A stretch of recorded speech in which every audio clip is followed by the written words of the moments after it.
بسم الله الرحمن الرحيم. الحمد لله والصلاة والسلام على رسول الله وبعد. قال تعالى: واعتصموا بحبل الله جميعا ولا تفرقوا.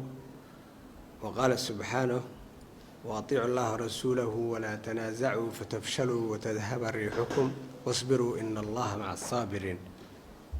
maanta oo sabti ah taariikhdu ay tahay 26 Rabiicul Awwal 1441 taariikhda hijriyada isla markaana ay ku beegan tahay 23 bisha November 2019 wasaaradda awqaafta iyo arrimaha diinta ee xukuumadda federaalka Soomaaliya waxay soo saartay war-saxaafadeedkan.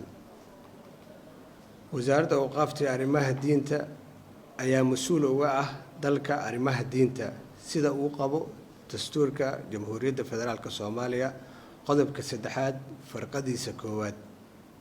wasaaraddu waxay cadeynaysaa inay dhexdhexaad u tahay dhammaan aragtiyada kala duwan ee culimada Soomaaliyeed waxayna kulmisaa culimada Soomaaliyeed qaybahooda kala duwan.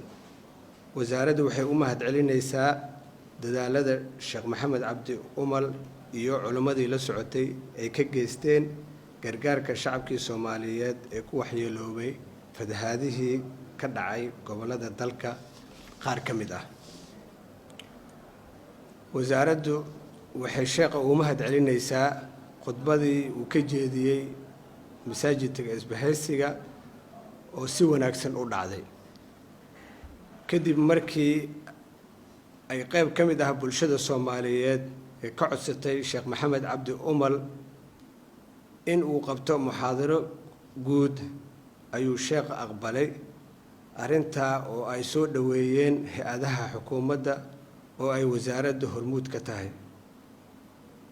waxa ayaan darro ah in tashwiish lagu furay qabashada muxaadarada sheekha oo ciwaankeedu uu ahaa asbaabaha keena musiibooyinka iyo sida looga hortago.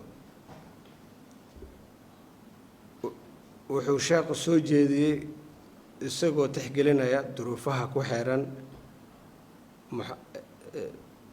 muxaadarada in la baajiyo. wasaaraddu way ku waafaqday soo jeedintaas. sheekha wuxuu qaban doonaa inta uu dalka joogo barnaamijyo wacyigelineed oo ka bixi doona warbaahinta kala duwan ee dalka. wasaaraddu waxay diyaar u tahay in Sheekh Maxamed Cabdi Umal oo ay ku martiqaadi doonto barnaamijyo wacyigelineed xilliga ku habboon isla markaana ay diyaar u tahay soo dhaweynta dhammaan culimada Soomaaliyeed ee diyaar ku ah wacyigelinta bulshada Soomaaliyeed ee xilligan baahi weyn loo qabo.